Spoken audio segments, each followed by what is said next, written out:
This is the story of a late-night war that shook the foundations of television. A conflict where millions were wagered, careers were jeopardized, and the stakes were higher than ever before. This is the story of what happened when a network took the biggest gamble in television history and lost.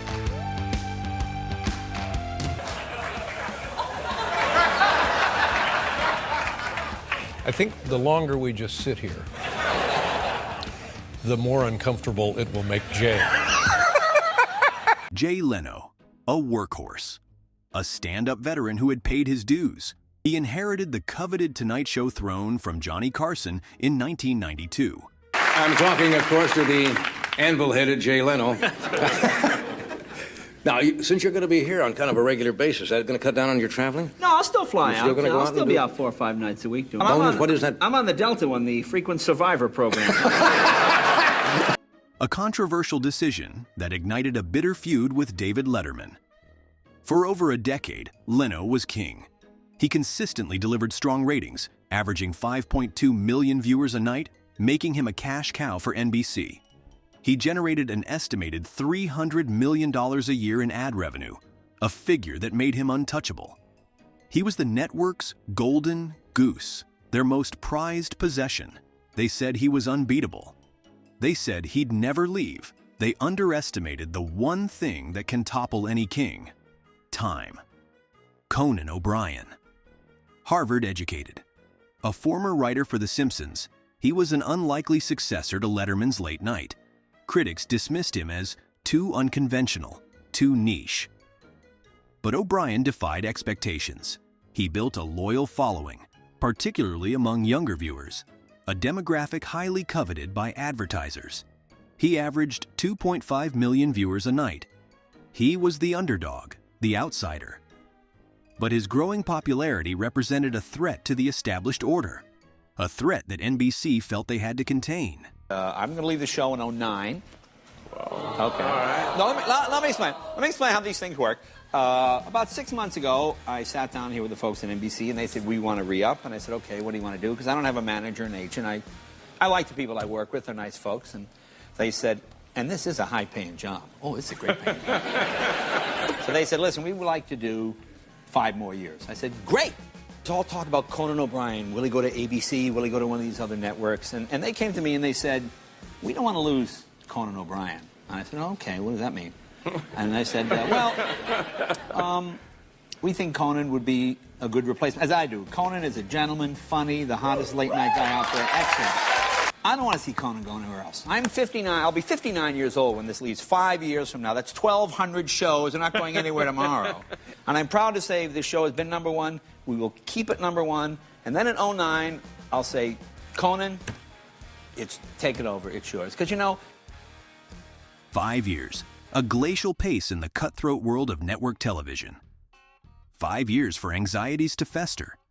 5 years for executives to second-guess their decisions. 5 years for the landscape to shift. And shift it did. The digital age was dawning. Viewer habits were changing.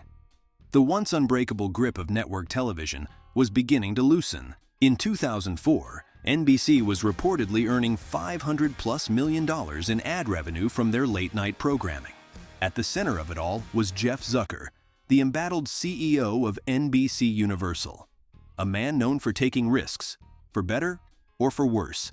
He was facing a monumental dilemma: how to keep both Leno and O'Brien, 2 valuable assets, under the NBC umbrella. His solution would become one of the most controversial decisions in television history. December 8, 2008. The announcement sent shockwaves through the industry. Leno was staying at NBC. Not to retire, not to fade away, but to host a new show in prime time at 10 p.m., directly preceding The Tonight Show. He said, is there any chance you could put me on a little earlier? So they put him on at 10 p.m. with a fantastic variety show. Yes. It was a wonderful program. Now they take our old friend Conan O'Brien, who took over our show and did our show. Yeah. They gave him the old Tonight Show. So now everybody's got a show. And then they bring in a likable young newcomer, Jimmy Fallon. Yeah. Also out there in the ionosphere is Carson Daly, who I've never seen in my life. It was a move unprecedented in television history. a gamble of epic proportions. Zucker called it transformative. Critics called it a recipe for disaster. Leno was reportedly offered $30 million per year for his new primetime show. The Jay Leno Show was a catastrophic failure. Night after night, the ratings plummeted. Affiliates who relied on Leno's lead-in for their local news were outraged. Millions of dollars in ad revenue were vanishing. Zucker's gamble had backfired spectacularly. Jay has the #1 show on television. And like he said, like in Letterman's days, that block of Jay Leno followed by Conan O'Brien is probably the most lucrative 2 hours of television in existence. Right. They go to Conan's people, Gavin Pallone. They go to Gavin and they say, we want to re-up the contract. He goes, well, the only way you can re-up it is we need the Tonight Show. He goes, well, Jay's doing the Tonight Show, and it's #1. He goes, I don't care. We need the Tonight Show. He's got another 5 years on his contract. They go, I don't care.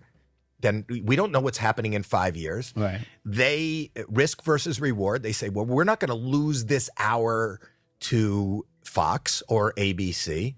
Jay was talking to ABC about coming on at 11:30. And Jay needed to get Bob Iger. They needed to get my permission in contractually because I was contracted to be on at midnight, not 12:30. And so at that time, Jay called me a lot, and we spoke about all sorts of things, and I felt like we were having a friendly relationship. Jay, NBC decided, no, we're keeping Jay. Never heard from him again.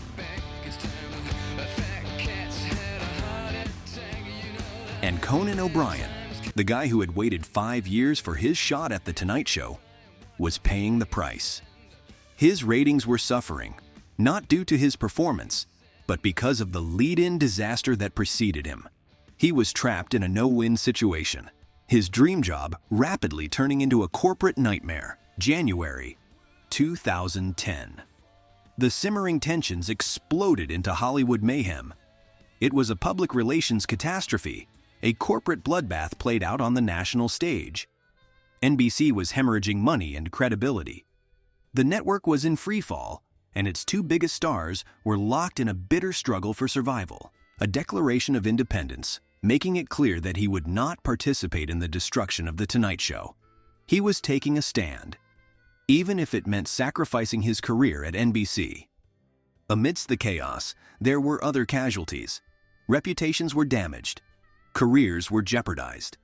The collateral damage extended far beyond the two main characters. Public sentiment was largely with O'Brien. He was seen as the victim of greed and mismanagement. Even other late-night hosts, including Leno rival David Letterman, voiced their support.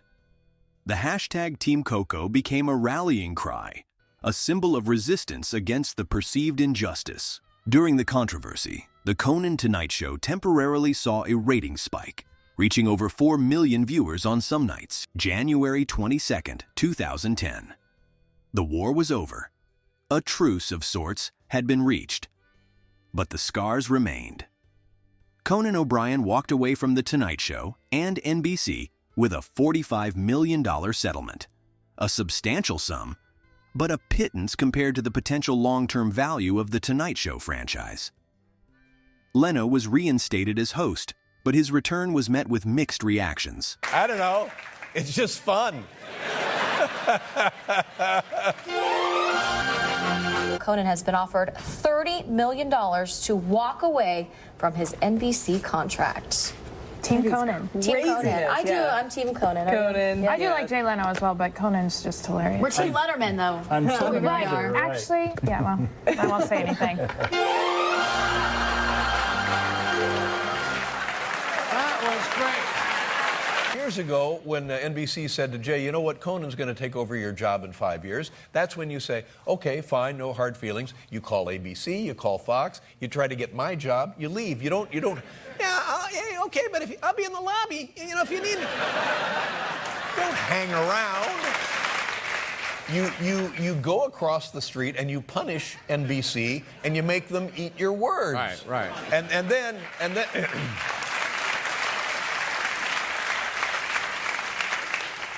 Then Conan has a job. Jay has a job. I have a job. What's his name? Lonnie Donegan? What's his name? Yeah. O'Brien, barred from television, embarked on a nationwide comedy tour.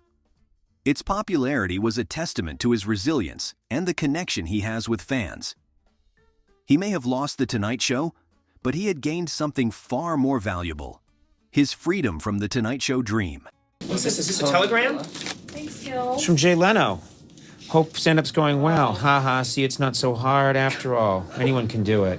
What's it like to have a soul? I don't even know what he's... Conan's TBS show debuted in November 2010 to over 4.2 million viewers, the highest-rated cable late-night premiere ever. While Leno resumed his duties at The Tonight Show, O'Brien charted a new course. He embraced the creative freedom offered by cable, building a new platform on TBS, and later expanding his reach through podcasts and digital media. He proved that success could be found outside the traditional network system.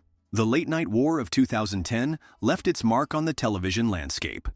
It was a cautionary tale about the perils of corporate hubris, a stark reminder that even the most powerful institutions are not immune to miscalculations. There were no true winners in this battle. Leno's legacy was forever tarnished. O'Brien's dream was delayed, but not extinguished. NBC suffered a significant financial blow and a public relations nightmare. The real casualties were trust, loyalty, and the long-held belief that The Tonight Show was an untouchable institution. In the end, the millions of dollars burned, the careers disrupted, and the drama that unfolded served as a stark illustration of the high stakes and brutal realities of the entertainment industry. A business where the only certainty is uncertainty, and where even the brightest stars can be eclipsed by the bottom line. If you enjoyed this story, thank you. Please like and subscribe for more.